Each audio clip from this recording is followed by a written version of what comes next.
I think it's entirely possible that, entirely likely that by the end of the year, YCC will have gone with the dinosaurs.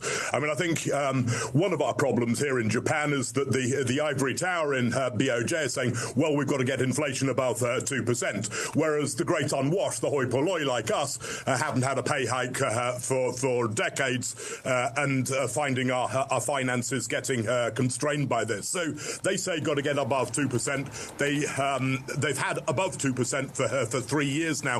If you look at the bond market, it's been in significantly negative real yields. Now, people who are in emerging markets have a much better appreciation of it. So when I was talking to first-time Japan watchers from emerging markets, they say, isn't this extremely dangerous to have a lot of debt, all of it owned by domestics, and you're letting inflation get out of control? And yes, of course, if you cause domestic holders of bonds to take massive negative yield on this, then you could have problems with your bond market, never mind the problems of overstimulating economy and so on. So I think the chances are that they'll be getting rid of this reasonably fast, and I don't think the consensus has really woken up to that.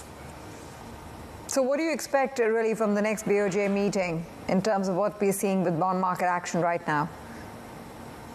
I think in all probability, so the next meeting's on the 31st of this month. I think the most likely time for them to move, if they did, was in the meeting in December, on the 19th of December. But I think we'll have a surprise, and I think also you can watch the rise in the 10-year bond yield, and it's entirely possible that will be pushing up against the 1% ceiling of YCC by the end of the year.